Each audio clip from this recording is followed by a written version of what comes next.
Hi, I'm Bill O'Reilly. Thanks for watching us tonight. More proof the American media is corrupt. That is the subject of this evening's Talking Points memo.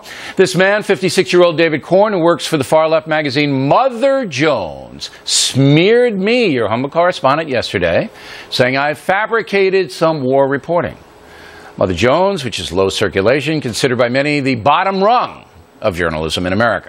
However, in this internet age, the defamation they put forth gets exposure. And so I have to deal with this garbage tonight. I'm sorry. Basically, David Corn, a liar, says I exaggerated situations in the Falklands War and the Salvadoran War.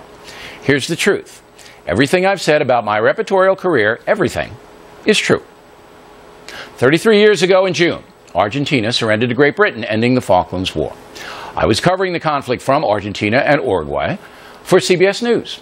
After learning of the surrender, angry mobs in Buenos Aires stormed the presidential palace at Casa Rosada, trying to overthrow the government of General Leopoldo Galtieri.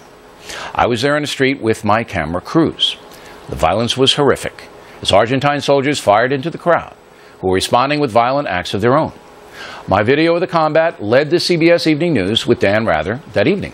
Later on, I filed a report that ran nationwide. That's what happened. I never said I was on the Falkland Islands, as Corn purports. I said I covered the Falklands War, which I did. Now, in what I consider to be a miracle, I found this CBS internal memo from 33 years ago praising my coverage that day. Cable was sent to the CBS bureau chief in Buenos Aires by the news desk here in New York City. Quote, Doyle, O'Reilly didn't have the time last night, but would like to say many thanks for the riot piece last night. WCBS-TV and WCAU-TV both took the entire piece instead of stripping it for pics.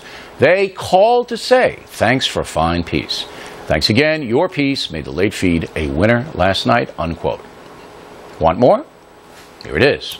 Shortly after my crew and I escaped grave danger on the streets of Buenos Aires, I wrote to CBS News boss Ed Joyce, praising the crew's bravery. I have the letter. Quote, the crews were great. The riot had been very bad.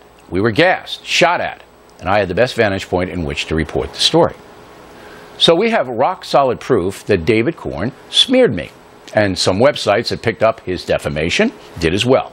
Now, I had to spend hours last night on the phone with various reporters and crawling around my basement covered with dust trying to find documents from 33 years ago. Again, it was a miracle I found them. All because an irresponsible guttersnipe, a far-left zealot, who has attacked Fox News many times before, spit the stuff out on the net. And you know what? Nothing's going to happen to David Corn. Mother Jones and the far-left websites couldn't care less about the truth. They're in the business to injure. This is a political hit job. At this point, TV coverage has been scant, but CNN tried to exploit the situation because a guy over there named Brian Stelter is another far-left zealot, masquerading as a journalist. CNN can do a lot better than this guy. Real journalists knew the story was BS from the jump. They knew Corn was trying to take the Brian Williams situation and wrap it around my neck for ideological reasons, because he has a history of attacking Fox News. In addition, Corn actually wrote that I hammered Brian Williams, when everybody knows I went out of my way on Kimmel and The Factor to be compassionate to the man. Corn must think the folks are as dumb as he is. The whole scandal reminds me of another guy who completely got away with it. That man is Al Franken, who years ago accused me of faking my working-class upbringing. He actually said in public many times I was not raised in Levittown. He ran around telling that to the media, who gleefully printed his words. The despicable Franken, perhaps the biggest liar I have ever known, wouldn't even retract when I produced this. The deed to my parents' house. It says Levittown. Al. But you, a dishonest smear merchant, wouldn't retract your false story. And I'm sure Corn won't either.